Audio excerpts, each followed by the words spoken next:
The Word of God for our meditation this day comes from the Torah portion of the Bible, Deuteronomy chapter 18.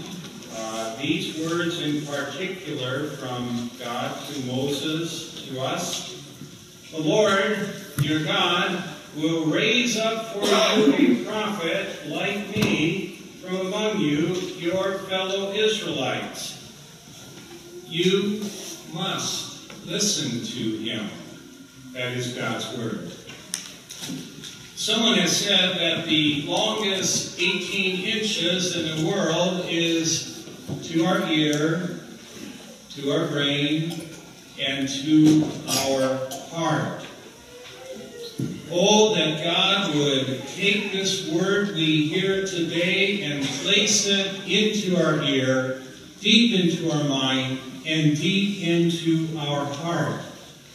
But we get so distracted hither and thither with fritter and twitter, and we wither because we do not listen carefully, daily, obediently.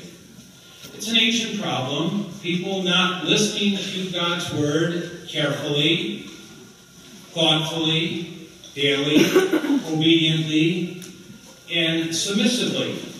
And we miss out on so much when we fail to really hear God's word.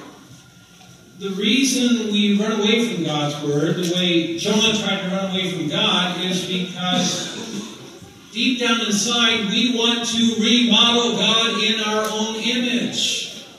And we do not want to be conformed to the image of that suffering servant, Jesus Christ.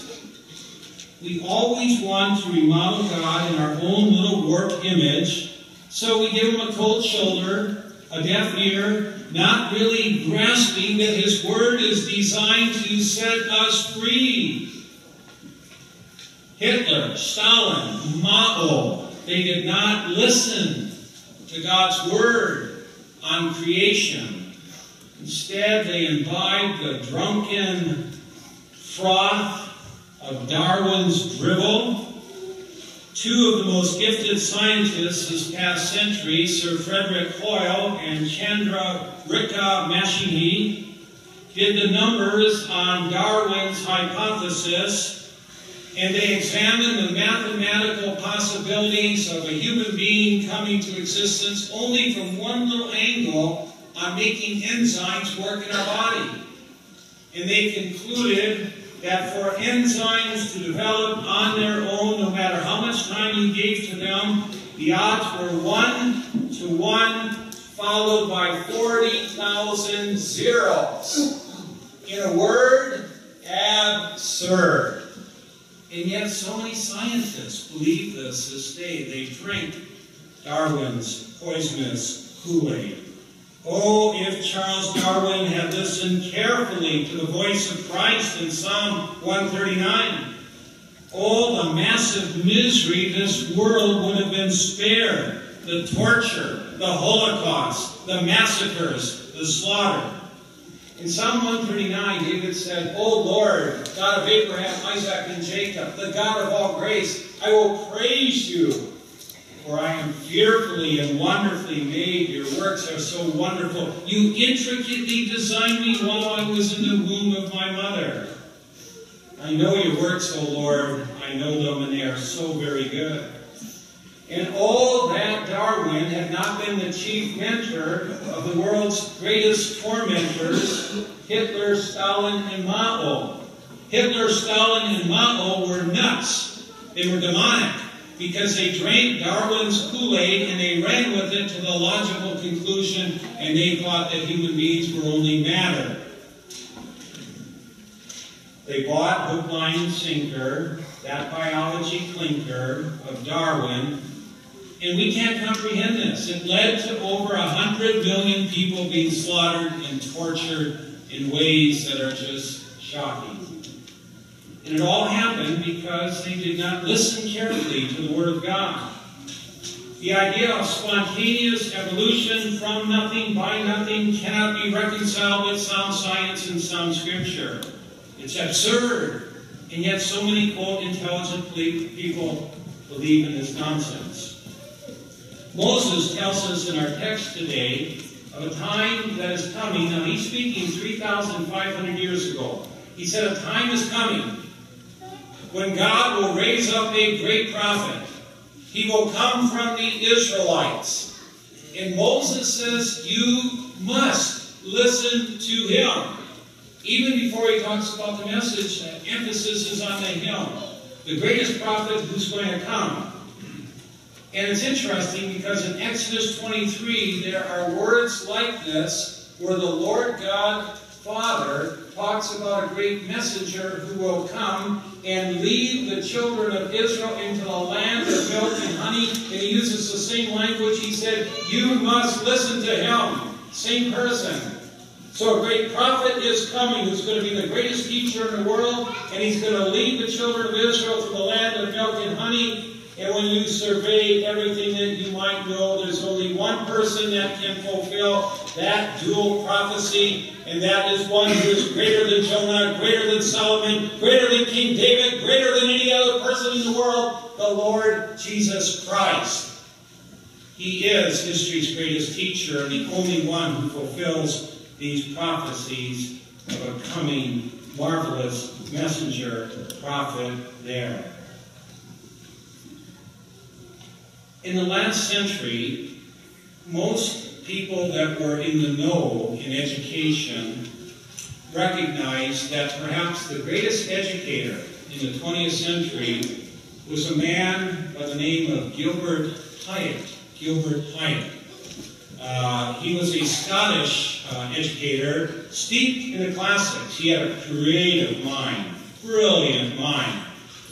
He was handsome to boot. Had a wonderful voice, and they said every time he stepped in any university classroom, Gilbert Hyatt, that people were just silent and they listened to him, and it was like Laurence Olivier or John Holtzman or Richard Burton doing Shakespeare stepping in. He was such a marvelous educator and communicator. I suspect Common Core didn't even know about him. But he would speak and people would listen, and he spoke with authority. And I don't know if Gilbert Hyatt was a believer in Jesus or not, but he said, after all his studies, the greatest teacher in history by far, greater than Plato, greater than Socrates, greater than Demosthenes, greater than Aristotle, and the whole group was Jesus of Nazareth. Jesus could teach like no one else could. Thomas Jefferson was stunned by the beauty of Jesus' Sermon on the Mount. Just the opening 3-4 verses in the Sermon on the Mount was the ground and foundation for AA. And think of all the millions of lives that have been saved and reclaimed and turned around because of AA, because they happened to listen somewhat carefully to the powerful word of him who spoke, and the universe came into existence out of nothing. Just those 3 verses, if that's all Jesus spoke, would have put him in the upper echelons. The mind of Christ was dazzling when he listened to the Sermon on the Mount. His parables off the chart in terms of creativity. His memorable quotes, people quote him and write more about Jesus of Nazareth than anyone else. And whether it was his instant answers to entrapment questions, whether it was his originality, his huge impact upon the world, I consider Jesus of Nazareth by far and away history's great teachers. Great teacher. When you look at a great teacher, one of the things you look at are the teacher's students. Who were his students? And Jesus sent out 12 individuals that, through the Holy Spirit and the gospel, changed the world for the better so much. But look and listen to some of Jesus' students throughout the ages. You had St. Paul. You had Luke the physician. You had John. You could even argue that Moses, Isaiah, and Micah were also the students of Jesus. You have the Einstein in the 4th century, St. Augustine. You have Luther, Calvin, Blaise Pascal, C.S. Lewis, J.R.R. Tolkien. The brightest minds in history have been impacted by the greatest teacher in history, the Lord Jesus. Even Albert Einstein said that Jesus was the most luminous of minds. One of my favorite individuals that was a student of the Lord Jesus Christ was one of the great translators of the King James Bible, Lancelot Andrewes. Lancelot Andrewes never forgot anything that he read, never forgot anything that he heard. And he not only had a photographic memory, but he could tell you when he heard it, the day and hour, and when he read it, the day and hour.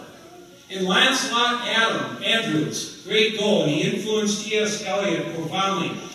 Andrewes' great goal was, he said he wished that he could be locked up in prison with the manuscripts of Scripture around him and study day and night God's Word, that he might learn more about that one who died for him and rose for him and was the greatest teacher in history. No one ever taught the way Jesus taught, and loved the way Jesus loved, and did the way Jesus did. Moses says, listen carefully to him. Listen obediently to Jesus. Listen to the whole truth and nothing but the truth. Take the whole enchilada of Scripture. Given the fact that Jesus created the universe out of nothing, given the fact that Jesus holds the whole cosmos together, Paul said it in our epistle reading also, by whom we exist, given that fact and its impact upon mankind, you think that people would be rushing to Jesus to hear every word. But yet very few people listen to the greatest teacher of history, the one who loved them and died for them. The majority of the people of this prodigal planet barely hear his word, rarely turn to his word, and forever seek to go to the altar of some 666 perversion. Muhammad could not read or write, so he gutted the gospel, the greatest demonstration of God's love in Jesus Christ. And now we give him so much attention in our curriculums today. Yeah, man, when you're a 6-year-old, how do we go so far afield? Back in the 1990s, there were a group of scholars that gathered together in Georgia, idiot scholars, and they studied the Bible, and they ripped it apart, and finally these guys concluded, well, there might be one thing in it that Jesus said, render to Caesar the things that are Caesar's, and God the things that are God. That's the opposite extreme. And that tells you why the churches are limping today when you have scholars teaching at seminaries that believe nothing, that are for all practical purposes not much above atheists. Even within the church, the spirit of the world has seeped in many ways. One of the ways that I sense it seeping in is, and it happens unwittingly, a lot of people conduct themselves in life, well, I just want to get to heaven by the skin of my teeth. You know, like that thief on the cross. Jesus said, today you will be with me in paradise. That's a beautiful text. One of my favorite texts of the Bible, to remind us that the moment we die, we are in paradise with Christ in heaven. But it's not a proof text to say we should not hear God's word deeply, thoughtfully, daily, continually, that we might grow in faith, hope, and love. Moses, when telling the people of his day to listen to the coming Messiah carefully, saw painfully what happened to Israel when they did not listen obediently, submissively, and faithfully to the God of all grace. When they listened to God's word in a pick and choose, you shall lose, haphazard fashion. When that happens, people tend to get hurt. We hurt ourselves, and we hurt the people around us. And we often find out that we become enslaved, oppressed, led astray, and we bring so much pain to those near us and around us. God told the children of Israel, for example, in the Old Testament, he said, when you come into the land of milk and honey, I want you to root out every one of these 7 vicious, ISIS-like tribes. And you have to root them out. And if you don't, it's going to come back on your head. Well, they did not listen obediently, and they became just like those tribes. In fact, they became worse than those tribes. Now, if people read carefully the Word of God, God's a softy at heart, and He always leaves the door open for those who wish to receive the gift of repentance, who wish to receive the gift of forgiveness, who wish to turn away from their penitent ways. God left the door open also. But Israel did not listen to the nuances of what God said or the core of what God said, and they became enslaved to the wicked ways of the world.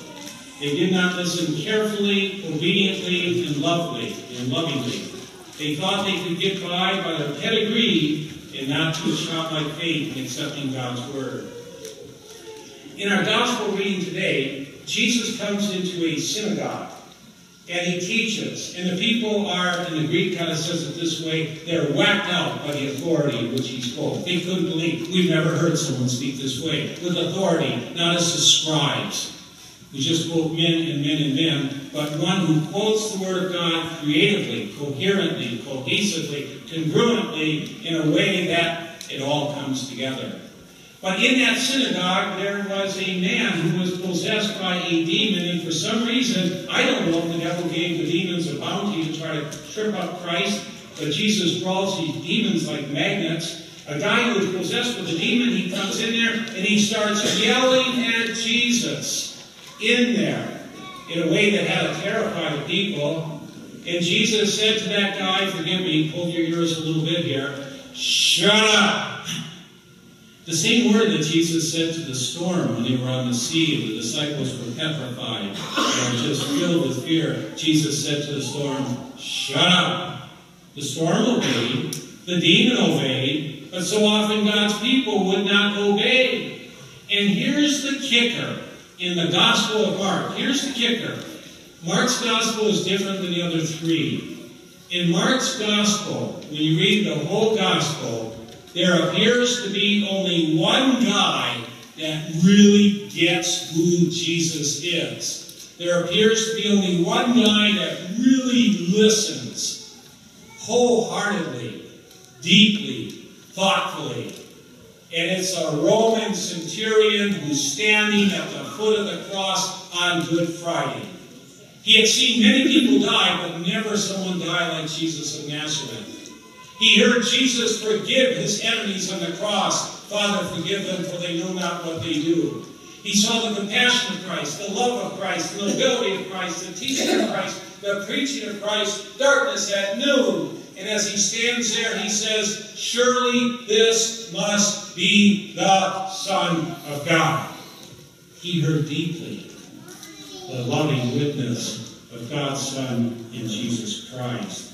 The Sanhedrin didn't hear it, Pilate didn't hear it, disciples didn't hear it, but this guy of the Holy Spirit, the gospel he saw, heard the words of Moses, I will send to you a great prophet, listen to him. The Lord wants so much for us. He loves us so much. He doesn't want us to get to heaven by the skin of our teeth. He came here through His word and sacrament that your joy might be full. And that can only happen if we listen daily, deeply, obediently, carefully, combing all the scriptures with discipline. Allowing the story of Christ's love to shape us, mold us, and to repentantly refrain from trying to remake and remodel God in our sinful image. Listen carefully that your joy might be full.